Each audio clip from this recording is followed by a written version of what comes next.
Absolutely. To our crew there with Greg. Well, listen, we're going to bring in Jamil Jaffer right now. He's the founder and executive director of the National Security Institute. So, Jamil, listen, Putin thinks he is putting the Ukrainian soldiers at a disadvantage, but did he consider those soldiers know that terrain even in the dark?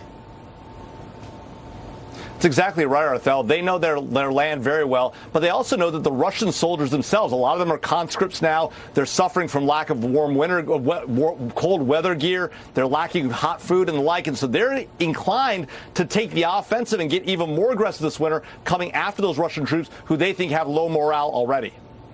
And then you've got the Ukrainian citizens. They're so resilient as well, but no power in the winter has to cause major problems for them, right? That's right. The Russian attacks on the power grid have been devastating.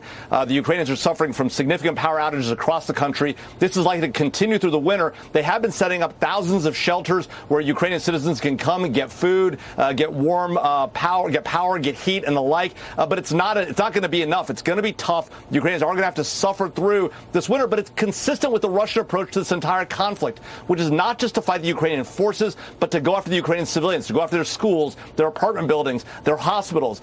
This is a brutal war, completely contrary to the laws of war, and that's really what the world needs to hold Vladimir Putin and Russia accountable for. Yeah, but, you know, Russia, as you well know, sits on the UN Security Council. So how can the UN effectively punish Russia with war crimes and human rights violations?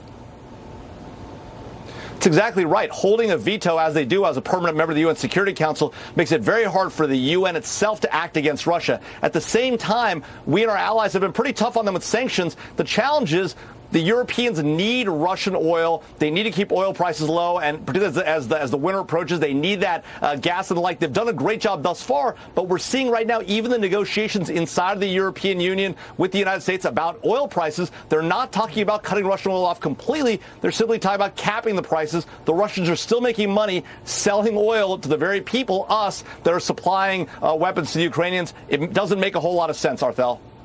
Yeah, but, you know, those other leaders over there want to keep their people warm as well during the cold months. But let me wrap with this. You heard the soldier, according to Greg Palkot, Ukrainian soldiers saying that they're thankful on this Thanksgiving for the U.S. support. And then now the U.S. shipping another $400 million worth of military aid overseas to Ukraine. Is this helping?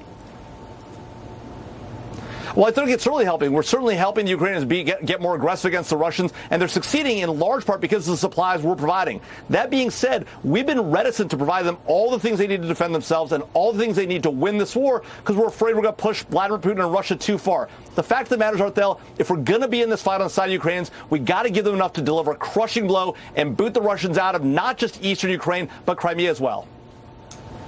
All right, Jamil Jaffer, we're going to leave it there.